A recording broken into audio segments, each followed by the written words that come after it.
और 80 पैसे प्रति रिंग की दर से बिजली कर भी भुगतान करता है। उसने कुली को 208 रुपए का भुगतान किया और इतना लाभ अर्जित करने के लिए सभी कागजों की 2060 किताबें बनाई। तो प्रत्येक वस्तु का अंकित मूल्य क्या होगा? अब आएगा मजा इस क्वेश्चन में। तो पहले तो आप इसका पूरा जो खर्चा वर्चा है वो सारा लिख लेते हैं, उसके बाद भी आप चीजों को डिसाइड कर पाएंगे। 240 रिम आपने ली है, एक रिम कितने रुपए की है? 3000 रुपए की है। 600 रुपए उस पर आपका भाड़ा लग गया और टैक्स भी आपने दिया है 0.8, है ना? है ना भाई? 100 पैसे पर 80% टैक्स हो गया लगभग। तो 240 रिम का टैक्स कितना हो जाएगा? 3000 है ना? 300 नहीं, 3000। 80 पैसे प्रति रिम, 80 पैसे प्रति रिम का टैक्स है, तो 240 रिम का कितना हो जाएगा? 192। और 208 रुपए कुली को दे दिए। तो कुल मिलाकर अगर हम खर्चा कैलकुलेट कर रहे हैं तो ये खर्चा निकल कर कितना आ रहा है? 7,21,000। सही बात है ना? यही टोटल कॉस्ट आ रही है भाई। सारी चीज लिख ली हमने, और क्या करते भाई? ठीक है, इतने का लाभ भी हो रहा है, यानी कि लाभ 7 से 8 हो जाएगा। यानी कि ये अगर आपका सीपी है तो ये आपका सेलिंग प्राइस होगा 7 बराबर अगर 721 है, 7,21,000 है, तो ये होगा 8,24,000। Yes sir. और सभी कागजों को 2060 किताबें बनाई, तो 8,24,000 बटे 2060, तो आपकी कीमत निकल जाएगी। क्या अंकित कीमत रखी है आपने? यानी 400। मजा आ गया क्वेश्चन में? है ना गजब का प्रश्न? चलिए, मिल गया भाई, मैनेजर को डाउट मिल गया, और इसका हम डाउट देखने जा रहे हैं। और कृपया करके सब लोग अपना शांति बनाए रखें।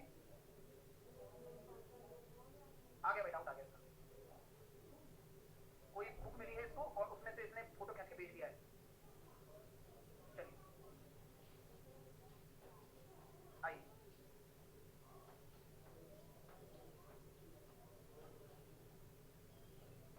दिख रहा है क्या? चलो तो बना दो। एक आदमी ने दो वस्तुएं 3200 रुपए में खरीदी। पहली को 10% के लाभ पर, दूसरी को 20% के लाभ पर। यदि वह पहली को 20% के लाभ पर, दूसरी को 10% के लाभ पर, तो 5 रुपए अधिक प्राप्त होता। कराया हुआ है ना ये तो? चलो कोई दिक्कत नहीं है। फिर देखो, पहली वाली को कितने पर? 10% के लाभ पर। दूसरी वाली को कितने पर? 20% के लाभ पर। कोई दिक्कत? ठीक है। और जो बोल रहा है बाद में कि दूसरी वाली को 10% कर दो और पहली वाली को 20% कर दो, यही बोला जा रहा है ना?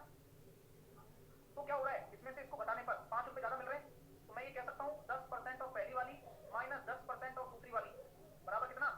5 रुपया। यानी कि पहली और दूसरी वस्तु के क्रय मूल्य का अंतर कितना आ रहा है? 50 रुपया। और उनका योग कितना है? 3200। ठीक है भाई, अंतर 50 आ गया और योग कितना है? 3200 है। तो दोनों का क्रय मूल्य निकाल रहा है, तो 3250 बटे 2 घटाने पर, और दूसरा 3150 बटे 2, तो 2 से 2 तो कट गया। अनुपात निकालना है, 0 से 0 कट गया। 5 की 30 पचम 25, सॉरी 5 की 30 पचम 25, और 5 की 30 और 5 दिया 15, तो आंसर आएगा 63 पैसे। क्या था बताना भाई?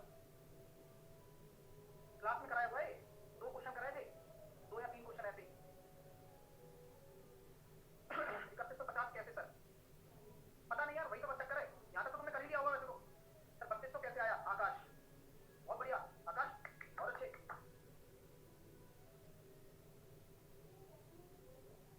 ये भी है देखो एक बच्चा, उसको टेंशन नहीं है, उसको यहाँ फोकस करना है। उसको क्वेश्चन में 3200 पे लाइन मार रखी है, वो भी नहीं पता।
100 y बराबर 5।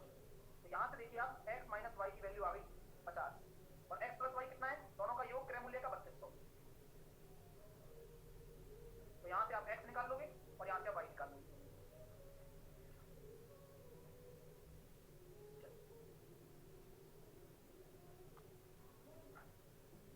आइए, एक निर्माता का अनुमान है, अब अगले क्वेश्चन पे चलते हैं अपने वाले पे, अच्छे अच्छे क्वेश्चन कवर। एक निर्माता का अनुमान है कि निरीक्षण पर उसके द्वारा उत्पादित 12% वस्तुओं को अस्वीकार कर दिया जाएगा। वह 7.5 रुपए प्रति वस्तु पर 48,000 वस्तुओं की आपूर्ति करने के आदेश को स्वीकार करता है। वह अपने परिव्यय पर 20% लाभ का अनुमान लगाता है, जिसमें उसके परिव्यय के निर्माण सहित अस्वीकृत वस्तुओं का निर्माण शामिल है। प्रत्येक वस्तु की निर्माण लागत ज्ञात कीजिए। प्रत्येक वस्तु की निर्माण लागत ज्ञात करनी है। ये इसका आंसर निकल कर आ जाएगा डायरेक्टली 5.5। हो गया? बिल्कुल पढ़कर कर सकते हो, यूं ही कुछ भी नहीं है इस क्वेश्चन में, सबसे आसान प्रश्न है। ये तो हो गया पहला मेथड। अब दूसरा मेथड है कि सर समझेंगे कैसे पहले मेथड को, उसके लिए हमें पूरा प्रश्न सॉल्व करना पड़ेगा। तो शॉर्ट मेथड मैंने बता दिया है, अब जो एक्चुअल मेथड है जिससे ये शॉर्ट मेथड आया वो आप समझते हैं पूरा सॉल्व करके। ठीक है, आओ। एक निर्माता का अनुमान है कि निरीक्षण पर उसके द्वारा उत्पादित 12% वस्तुओं को अस्वीकार कर दिया गया। बोले आगे देखिए, वह 7.5 रुपए प्रति वस्तु पर 48,000 वस्तुओं की आपूर्ति करने के आदेश को स्वीकार करता है। उचित है, समझ लो। विकास कह रहा है शॉर्ट कहाँ है, ये बताया था आंसर 5.5 आया इसका। तो आप मुझे ये बताओ भाई, 12% देना ही नहीं है और 48,000 वस्तुओं की आपूर्ति करता है, तो क्या मैं ये कह सकता हूँ कि 48,000 किसके बराबर है? 88%। सही बात है क्या? सही है। तो 100% क्या है? 8 48 11 48,000 बटे 8। अच्छा, ये तो अभी आ जाने दो, आप टेंशन लेना नहीं आपको। चलिए इसको दूसरे तरीके से करते हैं, शायद हम गलत ले जा रहे हैं इसको। एक निर्माता का अनुमान है कि निरीक्षण द्वारा उत्पादित 12% वस्तुओं को अस्वीकार कर दिया जाएगा। वह 7.5 रुपए में 48,000 वस्तुओं की आपूर्ति करने के आदेश को स्वीकार करता है। 7.5 रुपए प्रति वस्तु पर 48,000 वस्तुओं की आपूर्ति। वह अपने परिव्यय पर 20% का लाभ का अनुमान लगाता है, जिसमें उसके परिव्यय के निर्माण सहित अस्वीकृत वस्तुओं का निर्माण भी शामिल है। प्रत्येक वस्तु की निर्माण की लागत बतानी है। इंग्लिश में पढ़ के बोलता हूँ, a manufacturer estimate that on inspection 12% of the article he produced will be rejected. मतलब उसने अनुमान लगा लिया कि 12% आर्टिकल जो भी वो बनाएगा वो रिजेक्ट कर दिए जाएंगे। He accepts an order to supply 48,000 article, यानी कि उसने 48,000 आर्टिकल का ऑर्डर ले लिया और उसका कीमत कितना बताया? 7.5 रुपया प्रति वस्तु। तो अच्छी बात है ये भी। He estimate that the profit of this outlay including the manufacturing of this outlay including the manufacturing of rejected articles to be 20%. Okay. अच्छा, चलो प्रत्येक वस्तु की बात कर रहा है।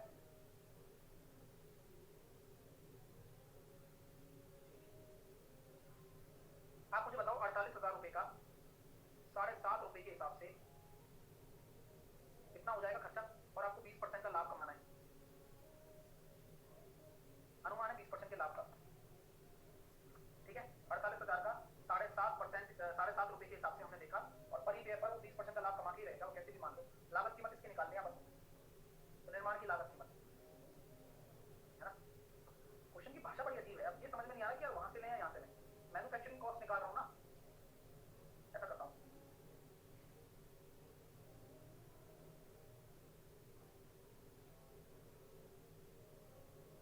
उल्टा यार, एक निर्माता का अनुमान है निरीक्षण पर इंस्पेक्शन पर उसके द्वारा उत्पादित 12% वस्तुओं को रिजेक्ट कर दिया जाएगा और 7.5 रुपए प्रति वस्तु की दर से 48,000 वस्तुओं की आपूर्ति का आदेश स्वीकार किया गया है।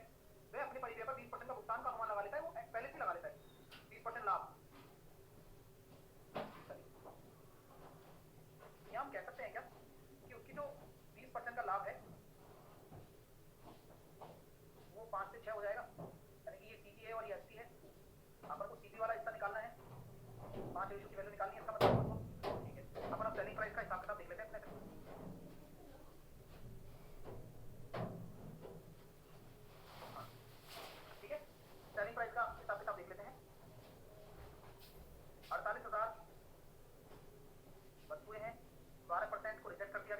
केवल 88% है, उनकी कीमत 7.5 है।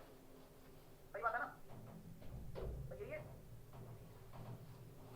इसकी कीमत पर बेच रहे हैं हम। ये विक्रय मूल्य हो गया। एक रेशो की वैल्यू कितनी हो गई? 48,000 का 88% इंटू 7.5। इसको कोई दिक्कत तो नहीं है? बटे 6। कोई दिक्कत? अब मुझे सीपी निकालना है तो 5 का गुणा कर दूं, क्योंकि लागत भी तो मेरे को निकालनी है भाई, मेरे को कॉस्ट प्राइस तो निकालना है। बिल्कुल ठीक है, तो 5 कहाँ से आया कि मुझे सीपी निकालना है, इसलिए 5 का गुणा कर दिया। यहाँ तक कोई दिक्कत? अब आपको प्रत्येक वस्तु की लागत कीमत निकालनी है, तो आप डिवाइड कितना करोगे? 48,000 का, क्योंकि वो सब इंक्लूडेड है उसमें। हाँ, आ गया आंसर अपना। 48,000 से आप 48,000 काट दो और पॉइंट हटा के बढ़ा दो। और 25 या 75, 25 चौके 100, 1 8 40 और 8 से काटा 11 बार।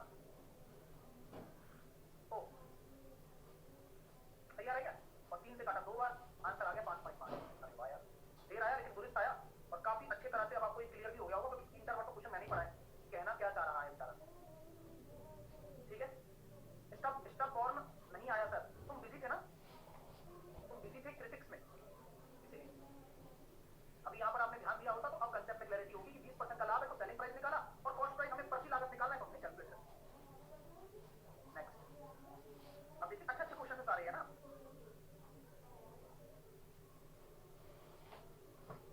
सुरेश, हाँ नहीं, अपर्णा कोई और भी डाउट पूछ सकती हैं, ठीक है। मैं जैसे कि अब इसमें जो क्वेश्चन बच रहे हैं उसके बाद अपन डाउट पूछ लेते हैं। 11 वाली फाइल भी एक बार देख लेंगे, कोई वाली बात नहीं। सर 48,000 नीचे क्यों किया? हमने लागत निकालनी है ना प्रत्येक वस्तु की, जिसमें सब इंक्लूडेड है, तो 48,000 का तो भाग दोगे, वस्तु से वस्तु डिवाइड तो करोगे ना, ईच वस्तु का निकालना था। अब इस क्वेश्चन का जवाब देना मुझे आप। सुरेश क्या करता है सर? 750 वस्तुएं 60 पैसे की कीमत पर, प्रति वस्तु की कीमत पर बनाता है, मैन्युफैक्चरिंग करता है। उसने विक्रय मूल्य पर इस प्रकार निर्धारित किया कि यदि केवल 600 वस्तुएं बेची जाए तो उसे परिव्यय पर 40% का लाभ होगा। हालांकि 120 वस्तुएं खराब हो जाती हैं और वह इस वस्तु पर 630 वस्तुएं बेचने में सक्षम था। कुल परिव्यय के प्रतिशत के रूप में वास्तविक लाभ कितना होगा, मानते हुए कि बेची गई वस्तुएं बेकार हैं? अब ये भी अच्छा क्वेश्चन है, अब ये भी बढ़िया है। अब आइए देखिए, आपका जो सीपी है वो कितना है? 750 है, लेकिन 60 पैसे के हिसाब से निकाल रहे हो, तो ये कितना हो गया? 450 रुपया, ये आपका कॉस्ट प्राइस आ गया। कोई दिक्कत? कोई दिक्कत नहीं। अब बोला क्या जा रहा है सर आपसे कि आपकी जो भी कॉस्ट प्राइस है, आपको प्रॉफिट कितना होना चाहिए? 40% का लाभ होना ही चाहिए, कैसे निकल।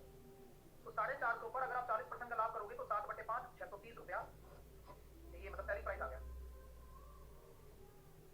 ऐसा बोल सकते हैं कि ओवरऑल है ना ये। ठीक है, अब ये बोला जा रहा है सर इस पे तो उसने केवल और केवल 600 वस्तुएं बेची हैं, केवल 600 वस्तुएं बेची तो उसे परिव्यय पर 40% का लाभ मिला। तो क्या मैं ये कह सकता हूँ कि ईच आर्टिकल कितने का था? तो 630/600, ठीक है, ये हो गया करीबन अपना 3 से काट लिया 21 बार और 3 से काट लिया 20 बार, 21/20 आ गया पर आर्टिकल। कितना आ गया पर आर्टिकल? 21/20। अभी आपने 600 तो बेचे हैं। अब अगर 120 वस्तुएं खराब हो गई हो तो कितना बेचना है? 120 तो खराब हो गई, 630 बेचना है, ठीक है। 30 के लिए दाम निकालना जरा, एक्स्ट्रा प्रॉफिट, तो ये 30 का हो जाएगा एक्स्ट्रा प्रॉफिट 63/31.5। अब ये जो प्रॉफिट है एक्स्ट्रा, ये किस पर निकाला जाएगा?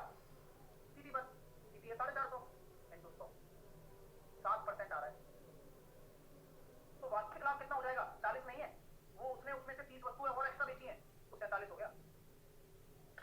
कितना मस्त क्वेश्चन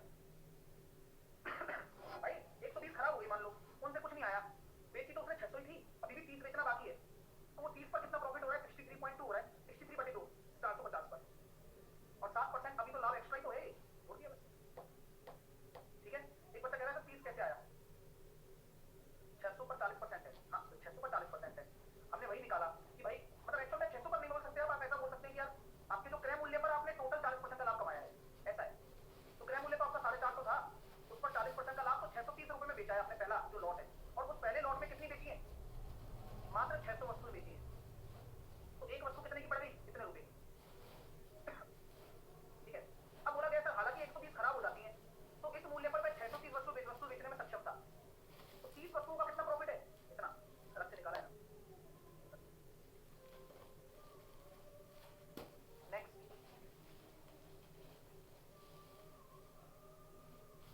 एक तेल रिफाइनरी 3600 रुपए पर बैरल के मूल्य का तेल खरीदती है, उसमें से 10% वेस्ट हो जाता है। यदि रिफाइनरी 5% का लाभ कमाना चाहती है तो तेल को विक्रय मूल्य पर 8% पर 8% कर सहित किस मूल्य पर बेचना चाहिए? अब ये भी बढ़िया है। चलिए अब ये बताओ 3600 रुपये प्रति बैरल की मूल्य पर खरीदती है। अब इसमें से 10% वेस्ट हो रहा है और 5% का लाभ कमाना चाहती है रिफाइनरी, तो तेल को विक्रय मूल्य पर 8% कर सहित किस मूल्य पर बेचना चाहिए? टैक्स भी है ना। तो मैं ये कहता हूँ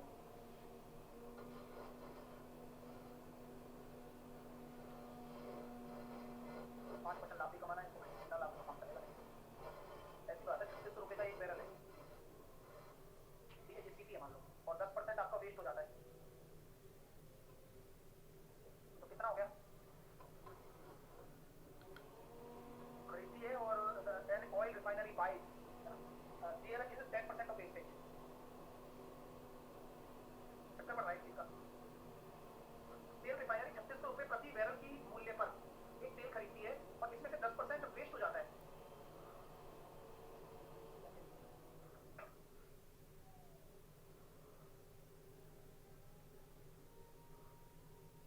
जैसे कि मैं बोलता हूँ 3600 रुपये का दाम है, माना 100 बैरल ऑयल लिया गया, तो अपन को कितना, भाई अगर अपन बोलेंगे कि आप अगर 100 बैरल खरीद रहे हो तो 10% आपका वेस्ट हो जाएगा, आपके पास केवल 90 बैरल बचेंगे। सही बात है कि नहीं? 100 बैरल कितने का है आपका? 3600 रुपये की कॉस्टिंग है प्रत्येक बैरल की। कितने रुपए की कॉस्टिंग के 100 बैरल लिए आपने, और आप उनको 90 की कीमत पर ही तो बेचोगे। 90 बैरल बेचने लायक तो 90 बैरल ही आपके पास, तो एक बैरल आपके हिसाब से आपको कितने का पड़ा है? 40,000 का। जीरो से जीरो काट दी और 9 से काट दिया 4 बार, 4,000 है ना। सही बात है कि नहीं ये बता दो मेरे को आप। आपकी बुद्धि में घुस रही है ये बात, आप क्लियरली समझ पा रहे हो? लॉजिक समझो, इतने प्यारे प्यारे प्रश्न है ये। भाई माना मैंने 100 बैरल है, 10% बैरल वेस्ट हो जाते हैं, लेकिन आप ये कहना सीखो कि 3600 रुपये के भाव से आप कितने रुपए लगाकर आ चुके हो। अभी आप ये कैलकुलेट करोगे घर पे आके कि यार आपको 90 बैरल बचे हैं, तो एक बैरल आपको पड़ा कितने का? उसने दिखाया 3600 का है, लेकिन आपको वो पड़ा 4000 का है, और आप इस पर इसी पर ही तो लाभ कमाना चाहोगे। आप 3600 पर लाभ कमाना चाहोगे क्या? नहीं, कदापि नहीं। अगर इस पर 5% का लाभ कमाओगे यानी कि 200 रुपए का लाभ कमाओगे, यानी कि 4200 रुपए का बेचोगे, और 4200 रुपए का बेचोगे और 8% का टैक्स भी लगेगा, फिर तो कोई बात नहीं, वो भी दे देंगे हम। 4200 का 8%, 8 दूनी 16, कितना आ रहा है 4200 का 8%? 3,375। तो आंसर कितना आ गया? 45। कैसा लगा क्वेश्चन ये बताओ मेरे को, और आपकी बुद्धि में बैठा या नहीं बैठा? बैठ गया ना? सब क्लियर है? सब क्लियर है। अगला देखिए, लास्ट क्वेश्चन देखिए आप। 336 क्यों ऐड किया? अरे भाई क्यों करेंगे कन्हैया लाल जी? एक बार आप आइए, मैं आपको बता ही देता हूँ। आपको क्यों तुम्हारे समझ में नहीं आता, कारण पूछना पड़ेगा आपसे। आप क्या है कि बस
प्रसंस्करण लागत, तब जाके कुल लागत बैठती है। तो कितना किलोग्राम हो जाएगी, कितना हो जाएगी ये अपना कुल लागत कितनी हो जाएगी, 200 रुपए, और 100 किलोग्राम मूंगफली है, 5 रुपए प्रति किलो के हिसाब से 500 रुपए और, यानी कि 2500 रुपए की कुल लागत बैठेगी अपनी। अच्छा, अब 20% का लाभ अर्जित करना है, 20% का लाभ अर्जित करना चाहोगे तो क्या होगा, वो अपना 6/5 यानी कि 3000 रुपए आपको कैसे भी करके चाहिए ही चाहिए। 1000 रुपए की व्यवस्था हो गई। अब जो 2000 रुपए आप कहाँ से आएंगे, वो 20 लीटर जो तेल आया था ना, ऑयल क्या हिसाब से बेचा जाए, 100 रुपए किलोग्राम, क्या है बताओ भाई, 3000 रुपए कमाने हैं, 1000 रुपए आ चुके हैं घर को बेचकर मटेरियल, है ना। अब 2000 कैसे कमाओगे, वो 20 लीटर तेल बेचकर, तो 20 लीटर तेल को 20 किलोग्राम तेल को 2000 रुपए कमाने के लिए यूज किया जाए तो 100 रुपए पर किलोग्राम तेल बेचा जाना चाहिए। बढ़ते बढ़ती हो गया। हाँ, संगीता कहेगी सर 500 कैसे आया। संगीता मैं ये कहूंगा कि जिस लाइन को आपने नहीं पढ़ा, जिस लाइन को ठुकराया हमने, आओ उस लाइन को दोबारा पढ़ें, और ये क्वेश्चन हमें बुला रहा है, सुना इसके साथ चलें, चलिए। तो वहां लिखा हुआ है ये लाइन,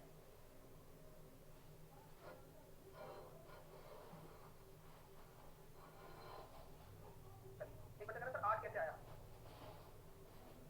मैं ना यार वहीं आके बताऊंगा तुम्हें 8 कैसे आया। 12.5 को 100/8 भी लिख सकते हैं, तुम कैसी गोबर वाली बातें करते हो यार।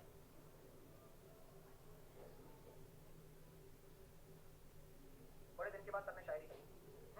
देखो क्या होता है, कोई भी चीज डेली करने से उसकी वैल्यू खत्म हो जाती है।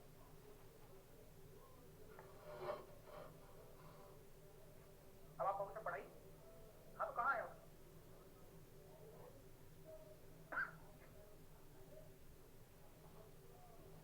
अब आगे, अब आगे अगली वाली फाइल ले लेते हैं, या आपके डाउट ले लेते हैं।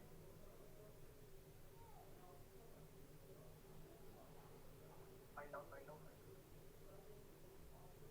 पोल कराया जाएगा, जनता जनार्दन, जिनको क्यों लगाना है वो डाउट, जिनको फॉल्स लगाना है और वो फाइल, और वो ध्यान रखना फाइल करना बहुत जरूरी है।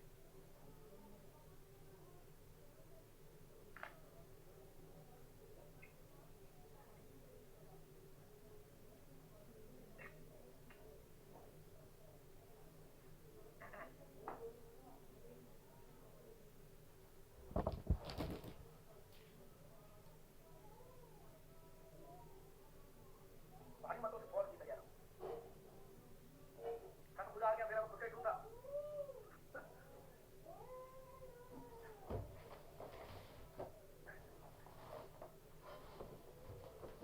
आइए,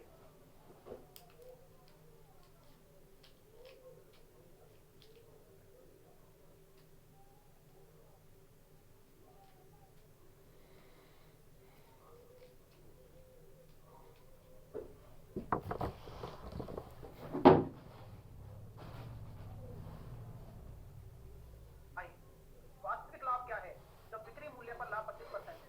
तो देखो 25% है तो ये 1/4 होता है, लेकिन ये किस पर है, ये बिक्री मूल्य पर है, यानी कि ये आपका सेलिंग प्राइस है और ये आपका प्रॉफिट है। तो सीपी कितना होगा, सीपी होगा 3, क्योंकि आपका जो एसपी है वो कितना है, 4 है, क्योंकि आपका जो प्रॉफिट है वो 1 है, इसलिए आपका वास्तविक लाभ कितना होगा, 1 होगा, सीपी के रेस्पेक्ट में गुणा 100। दुकानदार ने विक्रय मूल्य पर अपने लाभ प्रतिशत की गणना की और कहा कि 12.5% है, ये बिक्री मूल्य पर है और ये आपका प्रॉफिट है, ठीक है गुरु। अब मैं बोलता हूँ कि सर एक्चुअल निकालो, तो सीपी मैं बोल दूंगा 7 है, तभी तो लाभ दिखेगा, ये सीपी है और ये आपका एसपी है। तो एक का आपका हो गया 7 के रेस्पेक्ट में, ये वास्तविकता है जो सीपी के रेस्पेक्ट में निकाली जाती है। ओके, तूफान कह रहा है इंग्लिश में बताओ, Toofan, is this your real name तूफान,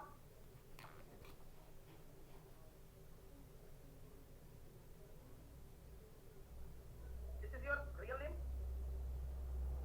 yes, where are you from, तो आते हैं क्वेश्चन, आता ना।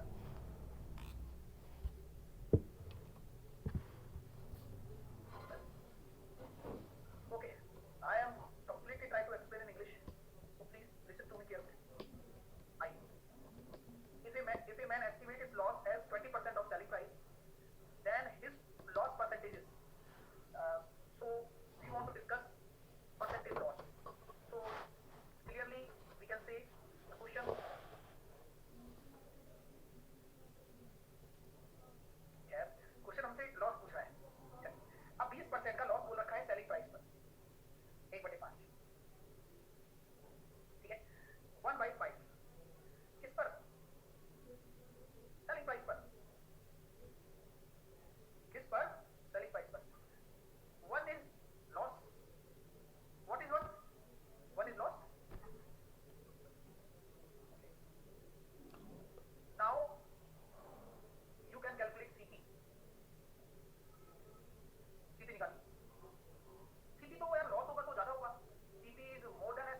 बताओ क्या बात है, विवेक बोलो।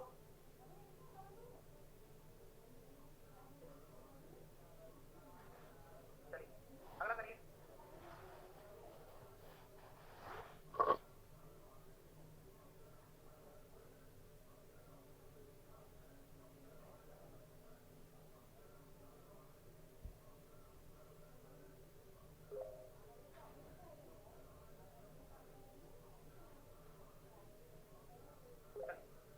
हेलो। हेलो हाँ मोनालिसा बोलिए। सर, नमस्ते। नमस्ते। सर 30 को एग्जाम है सर। बेटा सुनिए। नहीं सर, ओडिशा का एग्जाम है, और ट्रिपल एससी का। ट्रिपल एससी वाला। हाँ सर। अच्छा उसकी तैयारी। हाँ सर, ठीक ठाक चल रहा है सब। बस आपसे बात करनी थी, थोड़ा यानी 2 दिन से दिमाग खराब हो रखा है इसलिए। दिमाग क्यों खराब हो रहा है? ये एनटीपीसी वाला ये सब देख के, ग्रुप डी वाला। अरे कुछ दिमाग खराब करने की जरूरत नहीं है। दिमाग खराब करने वाले को उनका देखो, मैं सिंपल सी बात बताता हूँ, टू बी ऑनेस्ट चीज बताता हूँ, जो भी होगा वो सही ही होगा। हाँ लगता है ऐसा है, गलत है, लेकिन जी तुमने सोचकर एक स्टूडेंट लाइफ को बर्बाद नहीं किया जा सकता। अभी सभी लोग लगे पड़े हैं इस चीज में कि ये जस्टिफाई करने के लिए कि क्या सही है क्या गलत है। देयर इज नो क्राइटेरिया, है ना, राइट और रॉन्ग का कोई क्राइटेरिया नहीं है। सीबीटी का रिजल्ट मेरे अकॉर्डिंग ठीक है, क्लैरिफिकेशन भी आ गया, सब कुछ ठीक है। अब जो लोग कह रहे हैं कि भाई इसको पोस्टपोन करो, उतर चुके हैं, तो अब वो एग्जाम डिले वाली कंडीशन पैदा हो जाती है। हाँ। हमेशा से ये मानना था कि एग्जाम टाइम पर हो जाए, उसके बाद में सिलेक्शन की तरफ जिसका हुआ है भाई ऑब्वियस बात है, अलग अलग जोन के अलग अलग तरीके से कट हो गई है। ऐसा नहीं है कि आप ये सोच रहे हो कि 70 मार्क्स आप किसी जोन में हो आप सेलेक्ट हो सकते हो सकता है कि आपके 80 मार्क्स किसी जोन में हो आप नहीं हो। ये तो नॉर्मल बात है, क्योंकि वो भाई अगर मान लो अगले जोन से और अगले जोन में कट ऑफ जाती है, हमेशा से जाती है, पिछले जितने भी पेपर रेलवे के हुए या कोई भी एग्जाम का ले लो हमेशा जाती है। और आप बेंगलुरु जोन से ले लो या फिर आप किसी और जोन से ले लो, कट ऑफ कम जा रही है उससे हो रहा है, तो ये कोई गलती नहीं है वहाँ के जो भाई आज आप पर्टिकुलर जोन से पेपर कर रहे हो, उस जोन में बच्चे पढ़ने वाले ज्यादा है तो कॉम्पिटिशन तो होगा ही हमेशा। जी तो उस चीज को लेकर परेशान होने की जरूरत नहीं है, पढ़ाई पर फोकस करो, जॉब आपको लेनी है और किसी साल लेनी है, ये बात याद रखना। जी सर। तो बस मैं यही कहूँगा, देखो मैं तो खुद ही बहुत शांत रहता हूँ, लेकिन मैं क्या बोलूँ यार, मैं बोलूँगा उल्टा बच्चा डिमोटिवेट होता है या किसी बच्चे को हम बार बार बोलेंगे कि बात भविष्य खराब हो रहा है, भविष्य खराब हो रहा है, तो बेचारा पढ़ता पढ़ता ही रुक जाएगा। जिंदगी में उसको यही चलता रहेगा कि हाँ यार हाँ यार, और फिर वो को और भटकाएगा कि यार, तो ये चैन बन जाती है जहाँ केवल एक्टिविटी है।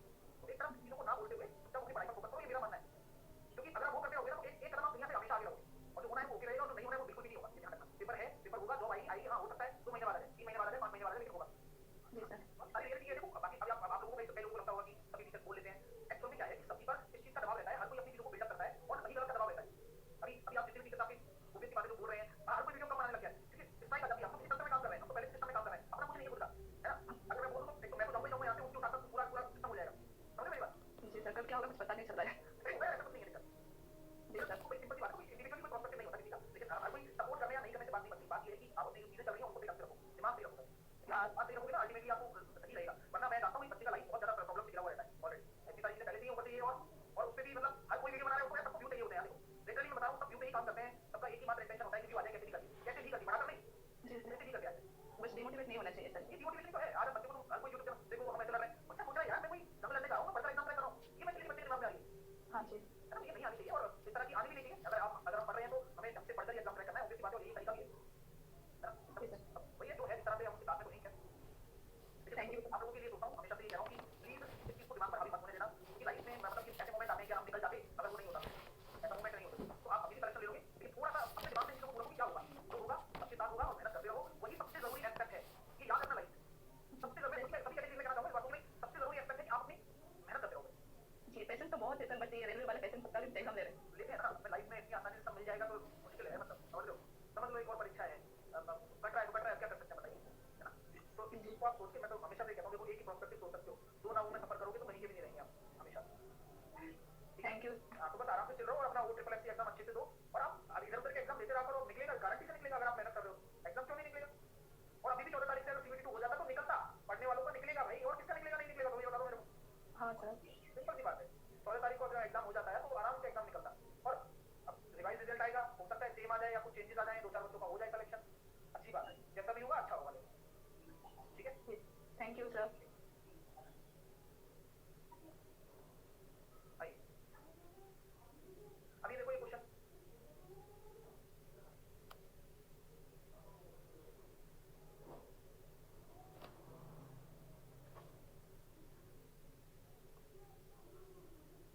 लैपटॉप को विक्रय मूल्य के 3/11 के लाभ पर बेचा जाता है। 3/11 का मतलब ये जो 11 वाला हिस्सा है ये क्या है, ये आपका विक्रय मूल्य है, और ये क्या है आपका लाभ है। तो वास्तविक लाभ प्रतिशत क्या है बताते हैं। तो सर अगर ये प्रॉफिट है तो सीपी कितना हो जाएगा, 8 हो जाएगा। प्रॉफिट कितना आ गया, 3 आ गया, 8 के रेस्पेक्ट में गुणा। ये वाली फाइल आपके लिए बेहद आसान रहने वाली है, सारे क्वेश्चन आप बना सकते हो, बना लीजिएगा। अगर कोई इशू आता है तो हम सॉल्व कर लेंगे, एक बार ट्राई कर लीजिए। सॉल्यूशन मैंने